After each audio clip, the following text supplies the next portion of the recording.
Hello, my name is Cody. I'm with Reader Asset Management, and I want to take a couple of minutes and talk about assistance animals. It's kind of a hot topic, and I get a lot of questions about it, and a lot of the same questions, so I just want to take a couple of minutes and do a quick video about it. And keep in mind that we send our managers several times a year to fair housing conferences, and they spend hours and hours learning about all things fair housing. I would say 90% of the time it's in regard to assistance animals. So I'm going to try and put in a 2 or 3 minute video, what we learn, what we spend hours and hours learning. So I'm just kind of hitting the hot button items. I'm not going to go into great detail, but if you have specific questions, feel free to fire them back at me.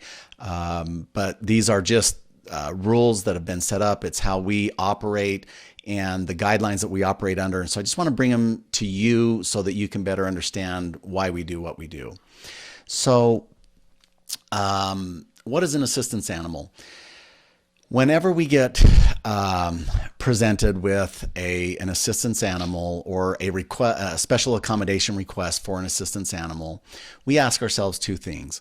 Does the person seeking the animal have a disability that substantially limits one or more major life activities? That's the definition. Is there a disability?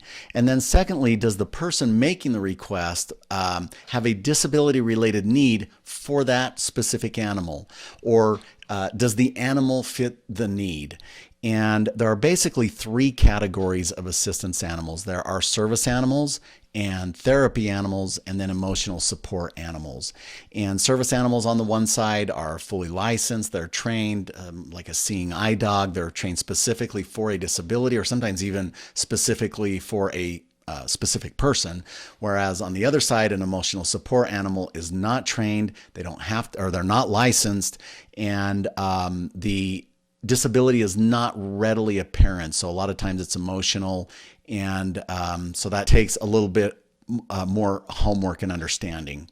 So the term assistance animal is really all-encompassing, and as I mentioned, it covers service, therapy, and emotional support animals.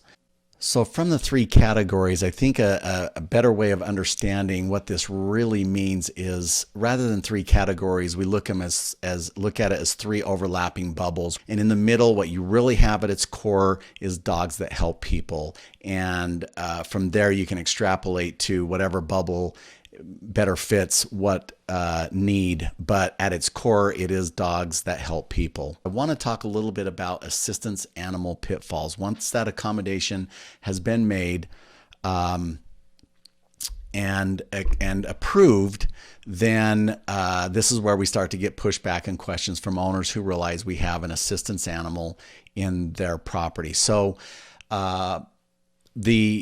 some of the hot button items, as I said, first off, we cannot require a pet deposit.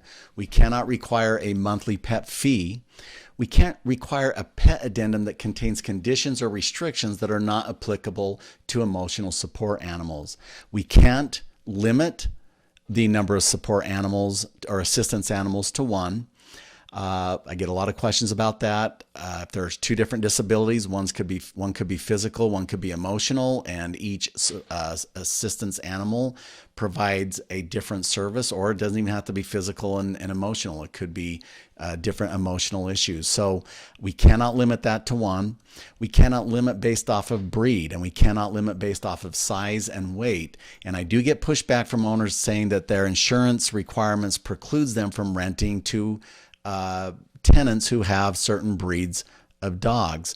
And we've actually had real life experiences with this.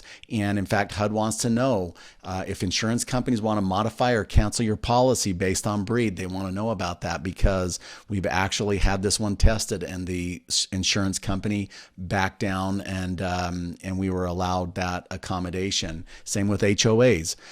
The one thing that is that we can deny a service animal is if, and it's usually as it pertains to exotic animals and city code. So a lot of times the health department or the city code may not allow a certain type of animal, which, as I said, are usually exotic animals, and we can deny that based off of city code because we would be in breach of any city code and would not be allowed that. Now, there are things that we can do right from the start. So in the screening process, there is this idea that if somebody brings a service animal that we automatically have to accept them. And that is just not the case. We can still make that prospective tenant or the applicant go through our normal screening process. So if a previous landlord tells us that they destroyed the place, or even that their service animal destroyed the place, we can turn them down based off of previous rental history. If the tenant doesn't meet our rental criteria in other ways, credit score, or any number of items, we can turn them down so long as we show consistency across the board that we are screening everybody exactly the same. We can still go through our same screening process, and that goes to even once the tenant has moved in. If the tenant has an emotional support animal that is a dog, and that dog gets very aggressive and attacks a tenant, they are still held to the contract, and we have a specific clause for quiet enjoyment, and if there's a breach of the nuisance clause, then we can evict for those types of reasons. So they still have to pick up after their dog.